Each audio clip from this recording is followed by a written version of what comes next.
Hello everyone, আপনাদেরকে স্বাগতম। Sorry. So আজ আমরা লেসন 12তে দেখব ফটোশপে যে টুলসগুলো আপনার প্রয়োজন এই লেসন থেকে। সো চলুন, এটা আমরা গত লেসনে দেখেছিলাম যে ফটোশপটা ওপেন করার পরে এটা হচ্ছে ফার্স্ট ইন্টারফেস। সো ফটোশপে কোনো কাজ আপনি যদি স্টার্ট করতে চান, দেখুন আমি প্রথমে আপনাদেরকে ম্যানুয়ালি দেখাই। সো এখানে উপরে দেখুন ফাইল একটা অপশন আছে। সো আপনি ফাইলে যখন ক্লিক করবেন তখন দেখুন এখানে আছে open as, open new. So new আপনি সবসময়, আপনি যদি আপনার কোনো দেখা যাচ্ছে আগে কোনো ফাইল আপনি সেভ করে রেখেছিলেন সেটা আপনি ওপেন করতে চাচ্ছেন, সেক্ষেত্রে কন্ট্রোল ও। বাট আপনি একেবারে নতুন কোনো কিছু ক্রিয়েট করতে চাচ্ছেন সেক্ষেত্রে হচ্ছে কন্ট্রোল এন, বা আপনি এখান থেকে নিউ ক্লিক করবেন। সো আমি কিবোর্ডের কন্ট্রোল এন শেখাই, আপনারা অবশ্যই কিবোর্ড শর্টকাট ব্যবহার করবেন। কিবোর্ড শর্টকাট ইউজ করলে আপনার হচ্ছে ভালো হয়। আর আরেকটি বিষয় যেটা আমরা মেলচিম টেমপ্লেট ডিজাইন রিলেটেড যাবতীয় যে কাজগুলো করব সেইগুলোর উইথ আমরা 600 থেকে 800-র ভিতর রাখার সবসময় চেষ্টা করব। কেননা 600 থেকে 800-র বেশি যদি আপনি উইথ নেন তাহলে আপনার টেমপ্লেটের যে টেমপ্লেটটা অ্যাকচুয়ালি ভারী হয়ে যায়। ভারী হওয়া বলতে আমি আরেকটা ল্যাঙ্গুয়েজ যদি ইউজ করি, যে আপনার টেমপ্লেটটা দেখা যাচ্ছে যে যখন আপনি ইমেইলে সেন্ড করবেন তখন ওইটা কিন্তু লোডিং হয়, বাফারিং করে। সো এই জন্য বেশি বড় সাইজের ইমেজ ইউজ না করাই ভালো। সো চলুন আমরা যেটা, আপনারা অবশ্যই এটা প্লিজ নোট আউট করুন যে 600 উইথ হবে 600 পিক্সেল থেকে 800 পিক্সেল, এর বেশি নয়। রেজুলেশন অবশ্যই 72, RGB কালার সিলেক্ট করবেন, আর ব্যাকগ্রাউন্ড তো হোয়াইট আছে। আর হাইটটা অ্যাকচুয়ালি আপনি কি ডিজাইন করছেন সেটার উপর ডিপেন্ড করে কমানো বাড়ানো হবে। সো আমরা ফার্স্টে এখানে আমি 600 দিই, আর এখানে আমি লাইক 400 দিয়ে আমি একটা প্রজেক্ট স্টার্ট করি, একটা ফাইল। ওকে, সো এইটা হচ্ছে ফটোশপের মেইন ইন্টারফেস।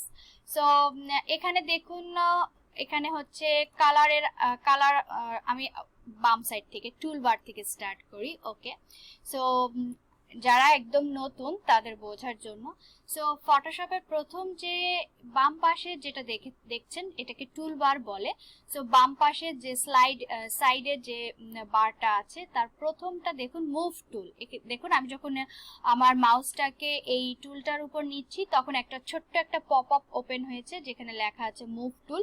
সো আপনি কোনো জিনিস লাইক আমি এখান থেকে আপনাদেরকে একটু বোঝানোর উদ্দেশ্যে আমি এটা নেই, আমি পরে আসছি। ওকে, দেখুন এই মুভ টুল মানে আপনি এটা সিলেক্ট করে আপনি এটা মুভ করাতে পারবেন। ওকে, কোনো অবজেক্ট বা কোনো ইমেজ আপনি এখান থেকে কিন্তু মুভ করাতে হলে আপনার মুভ টুল। সো এটা হচ্ছে মুভ টুলের ব্যবহার। আমরা move tool, actually move tool ছাড়া ফটোশপে কিছুই আপনি করতে পারবেন না। সো এইটা আপনার অবশ্যই খুবই ইম্পর্টেন্ট। আর আরেকটা বিষয়, আমি যদি এটাকে কপি করি, আর এই দেখুন আমি যেটা, আর ডান পাশে এখানে দেখুন লেয়ার একটা অপশন আছে। সো আপনি এখানে যে প্রজেক্টই করবেন না কেন, যে কোনো ছবি আনুন বা কোনো শেপ ক্রিয়েট করুন, যা কিছুই এখানে করবেন না কেন এটা কিন্তু আলাদা আলাদা লেয়ারে তৈরি হবে। সো এখানে দেখুন আপনি সেখান থেকে আপনি লেয়ারগুলো দেখতে পারবেন যে কতগুলো লেয়ার হচ্ছে, এটা ডান পাশে। আর নিচে দেখুন কিছু আইকন আছে, এখানে একটা আইকন আছে নিউ লেয়ার, আর এখানে দেখুন এটা একটা গ্রুপ। আপনি এখন এখান থেকে যদি ডুপ্লিকেট করতে চান, দেখুন এখানে জাস্ট ক্লিক করে এই আইকনে ছেড়ে দিলে নতুন করে আরেকটা লেয়ার ক্রিয়েট হবে, আর এখানে দিয়ে দিলে এটা ডিলিট হয়ে যাবে। এখন দেখুন আমার দুইটা লেয়ার, আমি যদি এখন দেখি আপনাদেরকে একটু সুবিধার জন্য আমি এটা কালারটা একটু চেঞ্জ করে নিব। দেখুন এখানে শেপ নিলে হয় কি, আপনি লেয়ারের উপর ডাবল ক্লিক করলে কালার প্যানেলটা অটোমেটিক ওপেন হয়ে যায়। সো আমি একটা কালার নিলাম। এখন আমি মুভ টুলের বিষয়টা বোঝানোর জন্যই মেইনলি দুইটা শেপ নিয়েছি। দেখুন আমি উপরের লেয়ারটা এবং নিচের লেয়ার, এই দুইটা লেয়ারকে সিলেক্ট করলাম।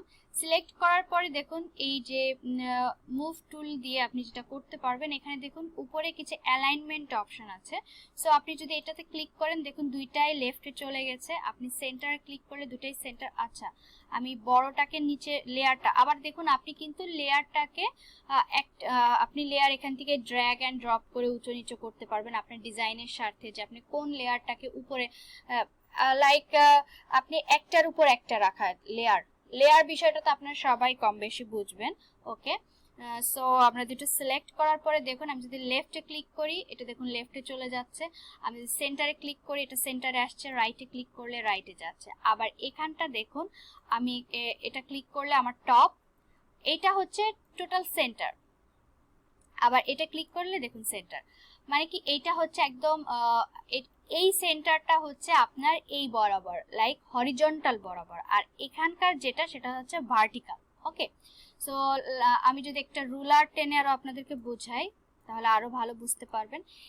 এই বরাবরটাকে বলে হচ্ছে হরিজন্টাল, আর লম্বালম্বি বরাবর যে আপনার এটাকে বলে ভার্টিক্যাল। সো আপনি নিজেও দেখতে পাচ্ছেন যে এইখানে দেখুন একটা দাগ টানা আছে লম্বালম্বি।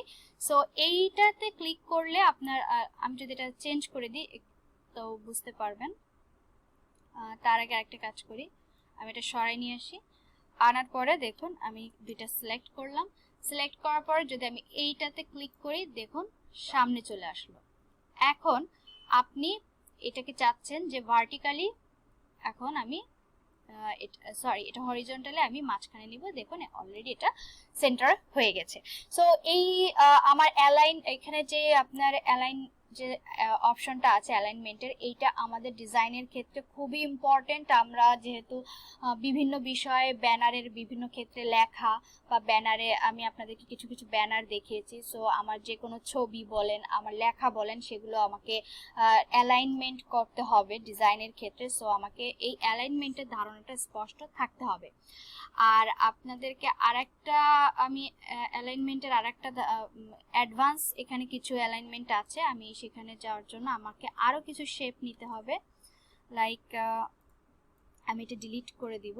আমি সেম আরেকটা বিষয়, ফটোশপে আমরা যদি কিবোর্ড শর্টকাট ব্যবহার করি, লাইক আপনি মাউসটা ধরে রেখে কিবোর্ডের অল্টার চেপে ধরে যদি আপনি টান দেন দেখুন অটোমেটিক্যালি কিন্তু এটা কপি হচ্ছে। ওকে, সো এখন আমি এই তিনটা ধরেন অনেক সময় আমরা তিনটা ফাইল, ওই যে আমি আপনাদেরকে একটা দেখিয়েছিলাম ইনস্টাগ্রাম একটা গত লেসনে, যে ইনস্টাগ্রামে 3 কলামের একটা ডিজাইন আমি করেছি। সো সেখানে কিন্তু ধরুন আমি এই তিনটা অ্যালাইনমেন্ট করলাম। এখন আমার নির্দিষ্ট আমাকে অবশ্যই নির্দিষ্ট উঁচু নিচুটা দেখুন, এখানে অবশ্য একটা আপনারা স্কেলিং দেখতে পাচ্ছেন, গোলাপি রঙের একটা অটো স্কেলিং হচ্ছে। এইটা অ্যাকচুয়ালি এটাকে বলে স্মার্ট গ্রিড। এটা আপনি ভিউতে গিয়ে দেখুন শোতে গিয়ে আপনি এখানে স্মার্ট গাইডস, ওকে, সো স্মার্ট গাইডসে ক্লিক করে দিলেই কিন্তু আপনি অটোমেটিক এখান থেকে অ্যালাইনমেন্ট করতে পারবেন। ওকে, দেখুন এখানে কিন্তু এটা একদম এক্স্যাক্ট এটা দেখাচ্ছে, বাট আপনি যখন এটা থাকবে না সেটা এইটা অটো গাইড স্মার্ট গাইডস ছাড়াও আপনি কিভাবে করতে পারেন চলুন আমরা একটু দেখি। দেখুন এখন কিন্তু আপনাকে আর এটা শো করছে না। সো আমি এখানে অটো সিলেকশনটা দিয়ে দিই। এখানে অটো সিলেকশন করলে হবে কি আপনি যেটার উপর সিলেক্ট করবেন সেটা অটোমেটিক্যালি সিলেক্ট হবে, আপনার এইখানে এসে লেয়ার সিলেক্টের প্রয়োজন হবে না।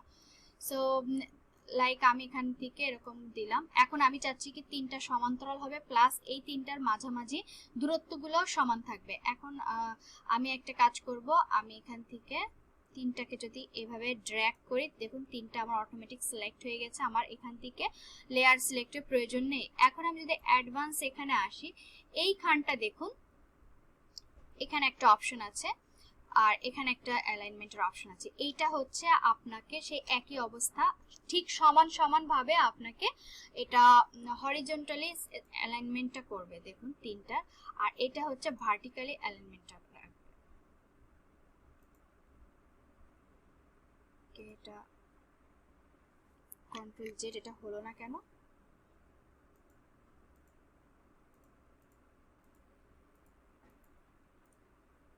কি প্রবলেম?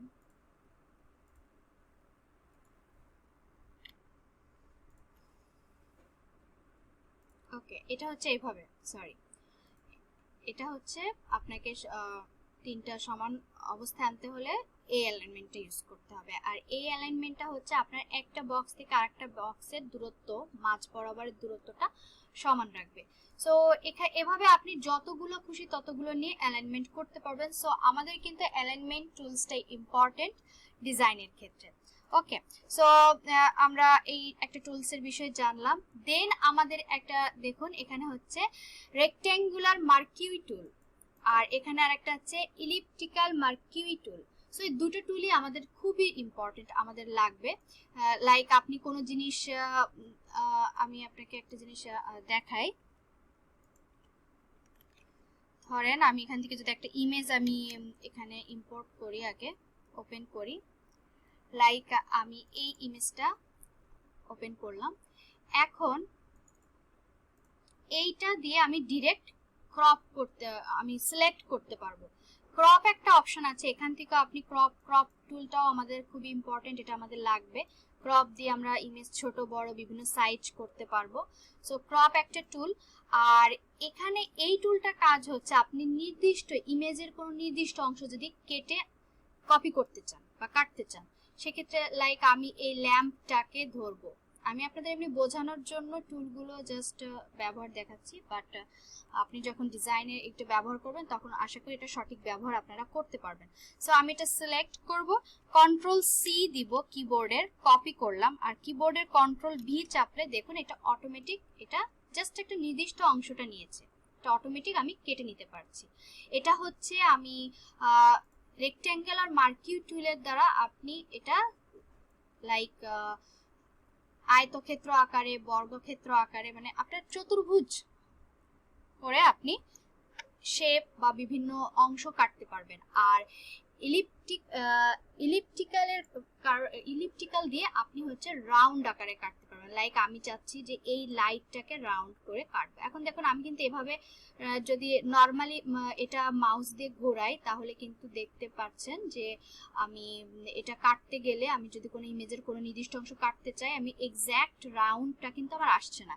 সো কন্ট্রোল ডি দিয়ে আমি এটাকে ডিসিলেক্ট করব, কন্ট্রোল ডি। আপনারা অবশ্যই কিবোর্ড শর্টকাটগুলো মাথায় রাখবেন, এগুলো ডিজাইন করতে আপনাকে অনেক সুবিধা দিবে। সো আপনাকে যেটা করতে হবে, আপনি যদি শিফট চেপে দেন ছোট বড় করেন, দেখুন এখন কিন্তু আপনি যাই করুন না কেন শিফট চাপা থাকলে আপনার একদম এক্স্যাক্ট রাউন্ড শেপটাও নেবে। ওকে, সো এইভাবে আপনি রাউন্ড আকারেও দেখুন একটা, সরি, এভাবে আপনি রাউন্ড আকারেও কিন্তু এই যে কন্ট্রোল সি কন্ট্রোল ভি দিলাম, এখন দেখুন আমি রাউন্ড আকারেও একটা ইমেজ কেটে নিয়েছি। সো অনেক সময় হয় যে আমার কোনো ইমেজটাকে আমি রাউন্ড আকারে কেটে নিয়ে তারপরে ডিজাইনের ক্ষেত্রে সেটা ব্যবহার করার প্রয়োজন হতে পারে। আপনাদেরকে আমি একটা জ্বলন্ত প্রমাণ দেখাতে চাই যে আমি রাউন্ড যেটা আমি দেখালাম সেটার ব্যবহার আমি রিসেন্টলি একটা ক্লায়েন্টের লোগোর ক্ষেত্রে ইউজ করেছিলাম। ক্লায়েন্ট আমাকে একটা লোগো দিয়েছিল, যে লোগোটা অ্যাকচুয়ালি আমি ওভাবে ব্যবহার করতে পারছিলাম না। আমি আপনাদেরকে দেখাই, তাহলে আপনারা আরো প্র্যাকটিক্যালি বুঝতে পারবেন যে আমার এই শেপটাও, এই টুলসটার ব্যবহারটা কতটা ইম্পর্টেন্ট বিভিন্ন ডিজাইনে আমি বিভিন্ন শেপ কেটে কেটে নিয়ে আসার জন্য। ওকে, এইটাই মেবি সেই ডিজাইন। ওকে, হ্যাঁ। সো দেখুন ক্লায়েন্ট আমাকে এই লোগোটা দিয়েছে। এখন এই লোগোর এই বাম পাশে যে ইমেজটা আছে, এইটা সহ যদি আপনি ডিজাইনে আপনার লোগোটা বসিয়ে ডিজাইন করেন, ডিজাইনটা কিন্তু একদমই ভালো লাগবে না দেখতে। সো আমি সো এখান থেকে আপনাকে কি করতে হবে, অবশ্যই এই রাউন্ড শেপটা কেটে নিতে হবে। সো এইখানে আপনি এই যে এই কাটার অপশনটা এখান থেকে ব্যবহার করতে পারবেন। লাইক আমি এখন এটা যদি ধরি, শিফট চেপে ধরে নিলাম, আর অবশ্যই একটু ছোট করে নেবেন তাহলে কাটতে সুবিধা হবে। দেখুন কন্ট্রোল সি কন্ট্রোল ভি, আমি আপনাদের লেসনে তাড়াতাড়ি দেখানোর উদ্দেশ্যে, আর এমনিও এই ক্লায়েন্টের লোগোর যে বৃত্তাকার এটা একটু সমস্যা ছিল, আপনারা নিজেরাও দেখতে পাচ্ছেন এটা ওর লোগোর বৃত্ততে একটু প্রবলেম ছিল, কারণ আমরা শিফট চেপে এটা সিলেক্ট করে নিয়েছি। সো এটা কিন্তু আঁকা বাঁকা হওয়ার পসিবিলিটি নেই। ওকে, সো আশা করি আপনারা এই রেক্ট্যাঙ্গেল প্লাস, এখন দেখুন আমি এইভাবে যদি লোগোটা ডিজাইনে ব্যবহার করি এবং আমি আপনাদেরকে সেই ডিজাইনটা দেখাতে চাই, আমি ক্লায়েন্টের জন্য যেটা করেছি, সরি, দেখুন এই যে আমি ওর জন্য পরে এই লোগোটা কেটেছি, অবশ্যই একটু সময় নিয়ে কেটেছি, যার জন্য সুন্দর হতে সময় লাগছে। এখন দেখুন আমি যদি এই ডিজাইনটা